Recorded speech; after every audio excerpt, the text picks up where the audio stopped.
Fallon Taylor. Take a look at this. Qualified for first NFR at the age of 13. Then she broke her neck. The doctor said, "You'll never ride again." She overcame all of that. Fallon has been an overcomer for so long. She knew that she could do whatever she set her mind to. Hey guys, it's Fallon. Since I'm still recovering from a broken neck, I figured I would take some time, answer some questions that I get a lot from YouTube. Early in my career, I was blessed with two great horses. Dr. Nick Barr, my stallion, and Flowers and Money, my great mare. With Nick's experience and Flo's tenacity, they were able to carry me at just 13 years old to 4 consecutive national finals qualifications. Before their passing, they blessed me with 4 great offspring, but only one a stallion. Chuck, as we call him, was simply the best right from the start. He would break an arena record at just 3 years old. I really treated him like Cinderella's glass slipper. Every time I entered him, I would win. So this year, after recovering from nearly losing my life in a really tragic riding accident, I decided now was the time.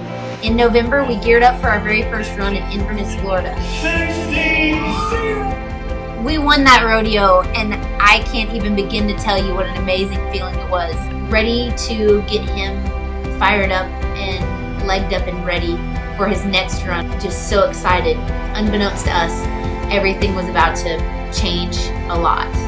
He had somehow gotten himself loose out to the other side where there's a pasture, and that's when he got himself in a really big jam. He lost his entire foot in that accident. After we got through the woods of it being a fight for Chuck's life, when we figured out that he was into full recovery mode and everything that they were doing was taking, they told me this horse would rest the perfect amount of time, get up and walk himself the perfect amount of time, and of course I was there for most of it. But he would go up in a sling and stay there while they changed his cast with absolutely no problems.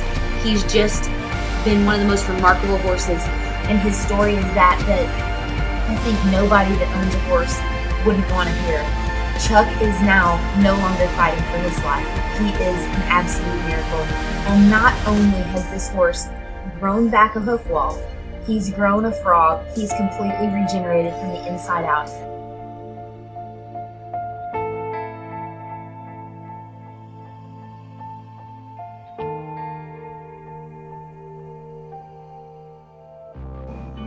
I really had no idea what was in store for our future when I started this little filly that I call BABYFLO. But there was something about BABYFLO that just kept catching my eye outside. So I decided to take just a little bit more time and spend with her on the barrel pattern just to see what we had together. She reminded me so much of her mother. There was just something about her that I knew we connected on a different level. It wasn't the kind of horse that I can claim that I trained. It was a horse that I simply allowed her to do her job. It was pretty phenomenal because I didn't know what bridle to run on her. She didn't know what lead to catch. All she knew was that she was trying her absolute hardest for me, and I was doing the same for her. During the end of this season, I decided maybe I would run her at some pro rodeos. So I decided to take her to a couple of amateur rodeos just before the start of the 2012 season. At these, I just let her run. I was trying to get her seasoned, let her see everything, and figure out our routine together. It wasn't pretty, it was absolutely crazy, but she tried her hardest everywhere. I got to compete against the most elite group of girls this year, and I have to say every one of their horses are talented and incredible, but I can't say that any of them have any more heart than my little BABYFLO. This mare stands 14'3", might weigh 1,000 pounds, and she carries me to so many victories. It was this tragic mistake right here at the end of this month, September 29th, in San Bernardino, California, that cost us a trip to the National Finals Rodeo in 2012. I'm currently number 5 in the world standings, so this run today is going to be with a lot less pressure, feeling really good. I'm actually excited about being here instead of being all panicky. And last year I came to this rodeo sitting number 17 in the world, so it was a lot of pressure.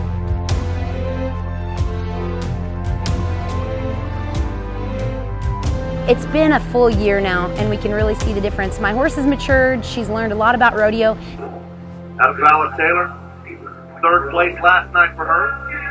Qualified 4 times in the 1990s and hasn't been back since until this year. Boy, look out. This is a quick run. This little horse has got so much acceleration.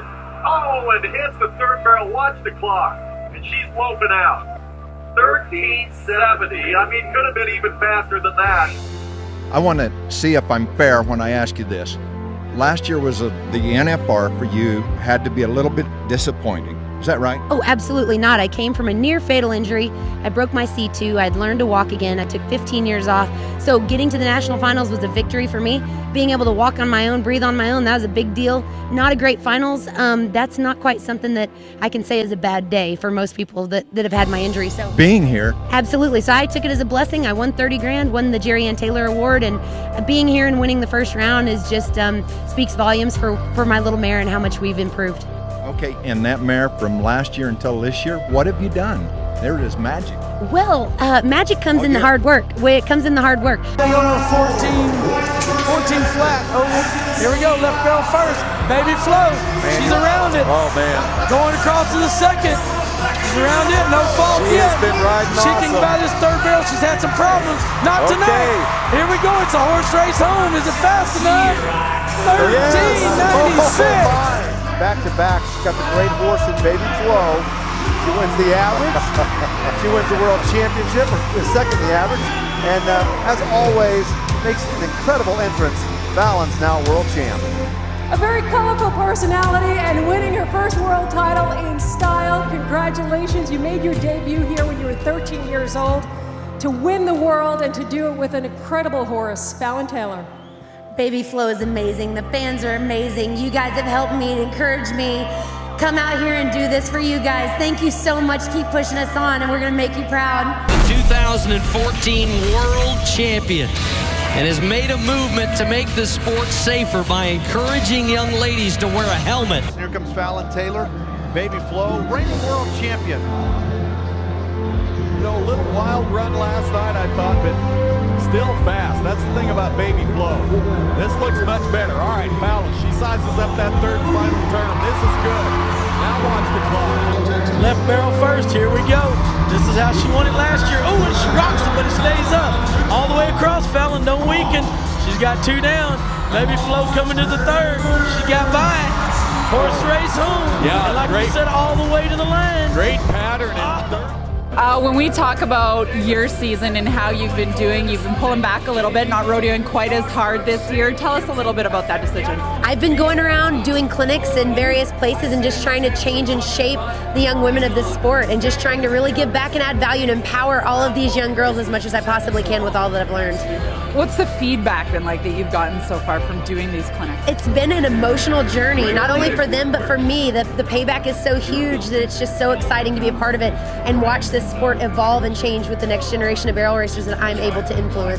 Is that a big thing for you, trying to reinforce that confidence and instill that in the young riders coming up? These girls may not end up world champions, so they may have to just use all these things that they learn about this sport and their passion and their hobby and utilize that in real life. So that's the real reward, is even if they don't pursue this as a full-time career like me, they can apply it to relationships and to life and to make their other dreams come true. What's next for you? What are we going to see you busy at next? I'm going to keep trying to shape and change this next generation and just see where it leads me. Maybe I can touch some people that are outside of the horse community. A real solid run for BABYFLO. Absolutely. Look at how forward she is. Her hands are right up at her. There's her dad, Shelton. That's their classic move.